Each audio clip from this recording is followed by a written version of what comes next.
I'm about to ask a question I'm pretty sure everyone watching will relate to, but I'm gonna ask it anyway. Do you ever see someone's art style and you're like, oh man, those shapes, that brush texture, the specific pen pressure usage, the proportions, the placement of features? And then you get a case of the style envies. It's fun. No, really, it's awesome. Because it's definitely fun to fixate on someone else's personal style and feel this burning desire to snatch it for myself, and then feel horrible for not even being able to do that correctly. So yeah, awesome. But what am I talking about specifically when I say art style? I feel as if we have a bit of a warped perception on what an art style really is, so I'd like to approach a topic with a bit more nuance, which tends to be my theme around here. So what do we commonly assume an art style to be? Well, an art style is commonly believed to be the way that your art looks. And while this is true, there are an insane number of other factors that go into any one person's art style. And no, I'm not just talking about the numerous other art styles that they themselves draw inspiration from.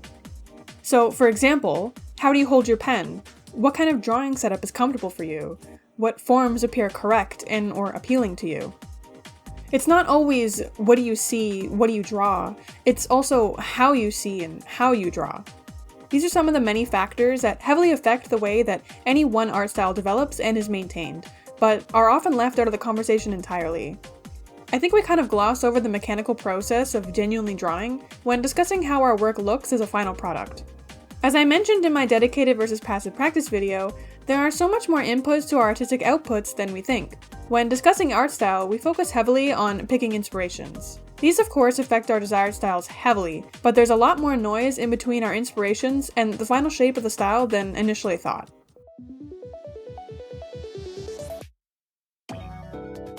I know all of this, and I figured it out a few years ago, but even still, I struggle with this like clockwork. Whenever I get stricken with style envy, I get stuck in this loop of guilt and pity.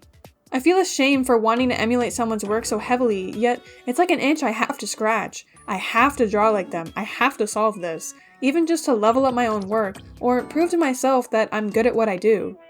And I get so arrogant too. I think that I can just look at their art for a long time, somehow understand everything that goes into how they made that final piece, and emulate it well. And when that obviously doesn't work out, it upsets me. Why can't I do this? Am I a bad artist? Am I stuck drawing how I draw forever? The short answer is yes, and I won't sugarcoat that. And the long answer is...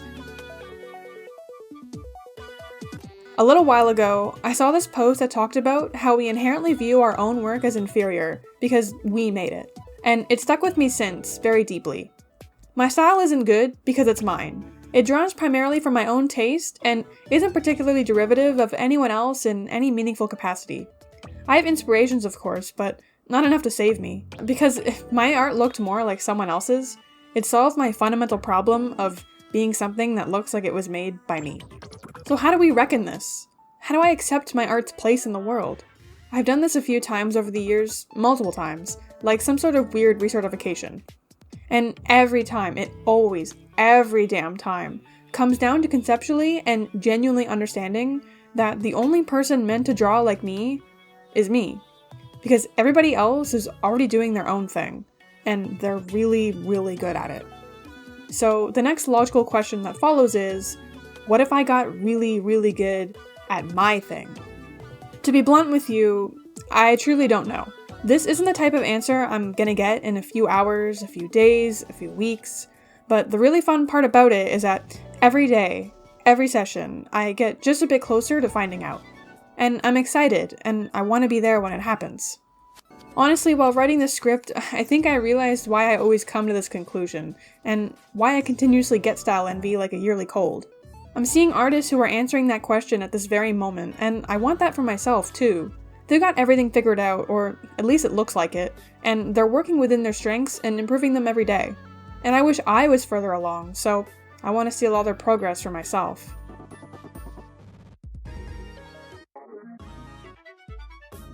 It's so selfish, honestly, but when I consider the reason I began drawing in the first place, it sort of makes sense. I didn't start drawing seriously because it was fun, or because I wanted to express myself. I started drawing because I saw other people draw, and draw well, specifically, and I was like, I want to do that too. I think these two things are intrinsically linked. I enjoy seeing how skilled someone can be, and enjoy the process of reaching that point for myself and what lies beyond. But I couldn't have started without seeing what was possible for me to achieve in the first place. I didn't think I was someone who'd ever, eventually, learn to draw well. In my 10-year-old brain, I thought, there are people who are good at art, and there are people who aren't. And because I can't draw an exact carbon copy replica of Spyro from Dawn of the Dragon box art, then I'm not one of them. But when I saw someone say, at some point, I will be one of them, it made me realize that the only thing between me and them is actually entirely me. I always thought that the reason I began drawing was very reactive and lacked personal drive. Like, wow, you only started drawing because you wanted to be as good as others? But in writing this script, I think I realized that to be creative, to me, is to be human.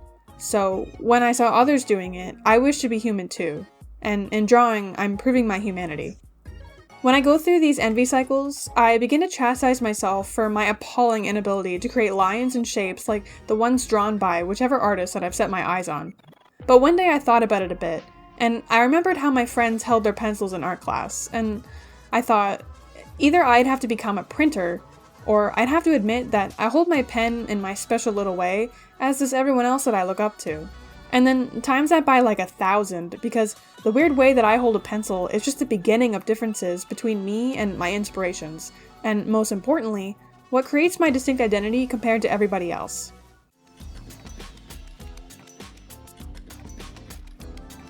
So I try focusing on me. Like, lately, I've made a shit ton of variations on this brush I really like. For example, I started using this round brush in 2022 because I saw a lot of artists with something similar and I wanted to give it a try. And ever since then, it's been my main brush, even 2 years later, which is really cool. Anyway, lately I've been making a lot of variations of the brush to better suit my drawing habits. The initial settings on the brush look like this, and I drew in a very lightly additive, highly subtractive manner. Basically, I'd be really gentle with my wide, big, soft brush strokes, and then go back over them with the eraser version using the tilde key to tighten up the lines and the forms. This is a really meticulous way of drawing, but I personally find it really fun. But somewhere along the way though, my drawing habits changed, and it just wasn't cutting it out for me. So I made the sketchier version, where it doesn't change opacity via pen pressure input quite as much. The difference is pretty immediate, and I've been drawing with that for the past month or so. And while it's been fun too, I was missing the relationship I developed with additive and subtractive brushstrokes. This brush wasn't soft enough to allow for the subtractive sculpting of forms that I had enjoyed previously. So then I made another version of the brush that combines the original and the sketch version. All of these brushes have their own place and best use case, fitted entirely for my needs. And like, even if I put them all up for download or something, would someone using it be able to actually replicate my work? I mean, maybe a little bit, but they don't share the same history with the brush that I do. They wouldn't know exactly how me and the brush interact and intertwine. That thing and I are very well acquainted, and it's a huge factor in how my art has developed over the years. By turning envy on its head and focusing on what's within my control as an artist, I'm becoming the best version of myself, and I'm answering that fundamental question. When I first started to draw, I had the worst case of style envy. I've mentioned this before, but I spent the first 4 years of being an artist drawing nothing but MLP fan art. The fun part about MLP fan art was that there were so many interesting stylistic approaches to take when it comes to the ponies. Just an absolute endless sea of interesting styles and interpretations. Unless you were there, you might not know what I'm talking about, so I'll try and show a good range of what I grew up surrounded by. And when you're just starting out as an artist, there's a lot of things to figure out.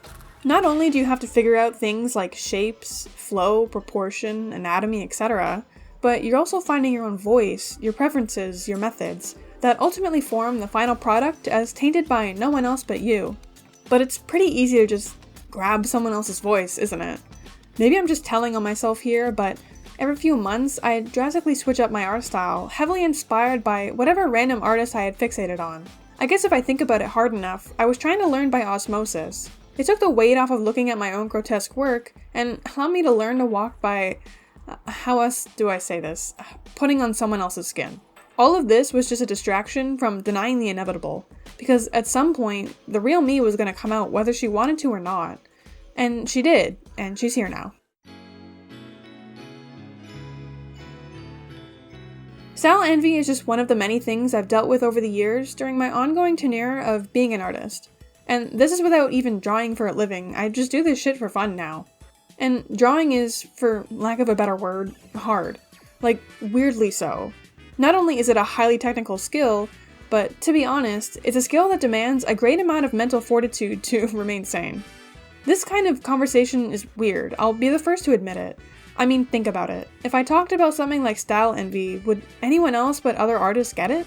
And like, I haven't even scratched the surface of the other side of this phenomenon with regards to online presence and recognizability of professional identity. That's a whole other can of worms that I trust those who focus on the business and professional sides of art discussion to talk about. And while I've kind of absolved myself from that issue, it absolutely is something that weighs heavily for so many people. I think by now the type of content that I enjoy making and focusing on with this channel mostly touches on the personal and introspective sides of art. I can't really speak on topics I'm not qualified in, i.e. how to grow your social media account or how to get freelance gigs and stuff like that. I kind of gave up on that whole thing, which I'll speak about in detail sometime. But just know that the topic and discussion of art styles within the community is so broad and encompasses so many different feelings and conundrums.